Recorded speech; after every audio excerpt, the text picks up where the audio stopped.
Hello, you guys. AK-47 Master here, back with another episode of Sonic Adventure 2, and I wanted to apologize for the last couple of episodes of Phoenix Wright because I kind of screwed up with my commentary audio. I had it set so that Audacity's input volume would at its highest setting, which is 10.0. Now, usually I have it at 8.0, and I thought since pretty much my voice is pretty low because I have a naturally quiet voice, that's just the way I roll, man. I don't know, I've tried to increase the volume. Hopefully see if that would increase the voice, because for the most part my commentary volume is twice of that of the game audio. Given that Sonic Adventure 2 is a pretty damn loud game, I mean just the game music itself is pretty loud. Like whenever you start up the menu, it's pretty loud. That's the way the adventure games have always been. It's the same with the first adventure game as well. You know, that's a freaking loud startup menu volume thingy. And my breathing was ridiculous. Like, it was super loud. Like, it was just as loud, if not even louder, than my my actual voice, which is horrible because I had to edit both of those episodes. And of course, the two episodes I record with that freaking setting are like two of the longest episodes I've ever recorded of that Let's Play, at least. I've recorded like 20-minute videos before, but I'm not gonna do that now because, first of all, it's not necessary. I'm almost done with Phoenix Wright, and this game's pretty damn short. And I try to do this game in 2-stage intervals. That's just the way I'm gonna do it. Because if I do more than that, I'll probably finish this game in like 15 episodes if I do that. I want to have it last at least a bit, because I knew this game's not gonna take nowhere nearly as long as Ace Attorney, which is gonna pass the 60 part limit. Like, I feel it. It is going to be the first Let's Play I have ever done to pass 60 parts. I don't know if that's a good thing to be proud of or something disappointing. Like, what am I doing with my life? But yeah, you know, I think it's gonna be pretty big to actually have a Let's Play that goes past 60 parts. That is crazy. And, you know, they aren't short clips. They're at least 10 minutes for the most part, like every episode, which isn't super long for a Let's Play, but it's like somewhere in the middle, I guess. For me, that's like the average length, I guess. Because when I started, I used to upload like 8-minute videos. It would not be... I would not upload long videos. That just wasn't a thing for me. And no. What the heck? I keep on I keep on screwing up on this level, apparently. We're only 3 minutes in. Not a big deal, you know. We got plenty of time to actually do this. Because believe it or not, after we do this, we actually get the first Sonic level in like forever. Stage 11 is a Sonic level. I don't know why they decided to divide the characters this way, where every time you play as Sonic, for the most part, you're either going to play 1 or 2 Sonic levels in a row. Well, in this case, you're not going to be able to do that. But after we defeat that Sonic level, we're going to have another Knuckles level, then 2 boss fights, one after the other. Again, I don't know why they didn't just separate out these little story events better, but whatever. It's what Sega Team did. It's, you know, our Sonic Team. You know, it's still enjoyable. The story still feels pretty well paced for the most part. I just wish we got a little bit more time to play as everyone's favorite Blue Hedgehog.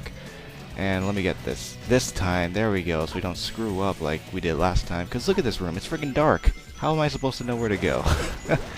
So you can't really blame me for dying there. I could barely tell where I was or where I was going. But yeah, overall, this is a pretty fun level, I gotta say. For a Tails level, it's actually pretty fun, pretty creative. I really like the Egyptian art, like influence style that they decided to put into this level design. I think it's really cool. Plus the level design itself, it's very intricate, or at least it seems so. It seems like a freaking, like, look at it, it's like a maze. I don't know, I think that's really cool that they actually took the time to make it that elaborate and make it feel like something out of a Indiana Jones movie. I don't know, that's personally what I think of every time I play through this. Either Indiana Jones or something like out of Tomb Raider. And speaking of that, the new Tomb Raider came out, and one of my friends actually did get it, and he says it was good. And from what I heard, overall, the reviews were actually really good on it. People are excited for the reboot of Tomb Raider. I'm not surprised because the original back in the 90s was very successful, from what I could tell. I wasn't a big PlayStation gamer. I'm still not a PlayStation gamer really to this date, so I mean, Tomb Raider's always been like a PlayStation exclusive. It's always been a game that's been native to the PlayStation. Now it's more widespread. It's available on all the major consoles. And I was surprised. What the heck is going on with the Wii U? Like, it's got the power of the 360 and the PS3. Granted, they're about to leave anyways, but this is a time when Nintendo should be making those third-party developer deals, trying to get all like the last few major games on their system. Now I know it just came out, but still, like, come on. I don't have the system myself personally, so I don't know. But I haven't really heard a whole lot about it. I haven't heard a whole lot about the PS Vita either, which is another system that recently came out. Like, what the heck is up with these brand new systems without the support? I know it takes a few years. It takes time for a system to get going. I mean, it took the PlayStation 3, like, in my opinion, 3 years to finally get out of the dirt and finally just get it out there. And actually, people wanted to get one. And unfortunately, I think the PlayStation 4 might go through the same process. And look, finally we get a freaking Sonic level, man.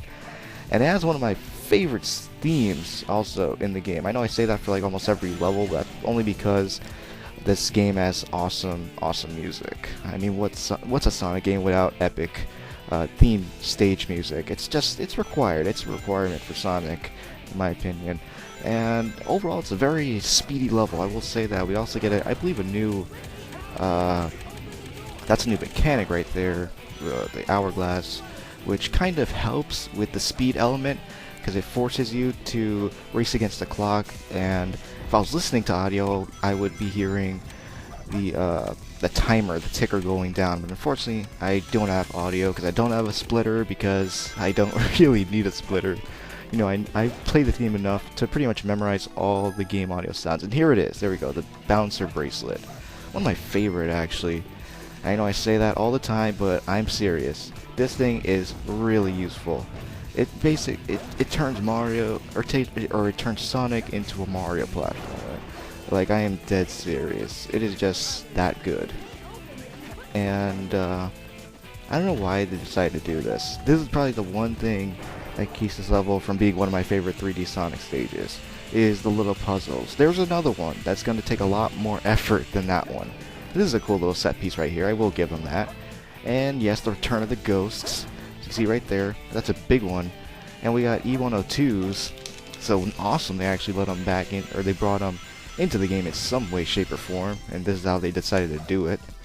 He also appears, I believe, in Knuckles' stage as well, which will come right after this, or Rouge's, I'm not sure. It's one or the other. Whatever, it doesn't matter. The point is, we got some original Eggman robots, as opposed to the gun robots, which in my opinion don't even compare. You cannot compare to the charm that is Eggman robots. They are awesome. They're just, I don't know, they're just so cool. I love how Eggman has the little boxes with this big smiling face on it. I don't know, he's always been a really charming villain in my opinion. Like, every time you see a symbol of Eggman or you see him, he's always smiling. And actually Sonic Heroes is one of the few 3D Zelda, or 3D Sonics games that actually show off Eggman's freaking awesome smile. I mean, every time you see him, even when he's talking in the cutscenes, he doesn't open his mouth, you just get to look at his epic smile. And if you guys never noticed that, you should go back, look at a video of Sonic Heroes where you're battling it. Just look at his awesome smile. And wow, I didn't even know we were on a timer right there. I didn't even notice that. That is crazy. And again, they're trying to go down the Indiana Jones route and have you just feel all like in suspense, like, oh, am I gonna make it through those 4 doors? But chances are you will. And we got a bunch of loop-de-loops, because it's not a Sonic level without the loop-de-loops. And again, I love the atmosphere of the desert levels. I don't know if I mentioned that enough, but they just have such an awesome infiltrator vibe to them, which is what to expect. I mean, that's basically what's going on here. But I mean, the level design, just the look of it, the darker environment, it's freaking cool, man. It just gets you pumped. I don't know about you guys, but it gets me pumped personally. But yeah, we're coming up to the end here. pretty much. We're getting really close to the end, I believe. I mean, the level's already been going on for 4 minutes, so I'm guessing we're getting really close, because Sonic levels typically don't last more than 45 minutes. And there we go. A bunch of Eggman symbols. Look at that freaking smile, man. How can you not love that? But anyways, that's it for me, guys. I'll see you guys on the next episode of Sonic Adventure 2, where we will be continuing on through Eggman's secret base. See you guys on the next episode.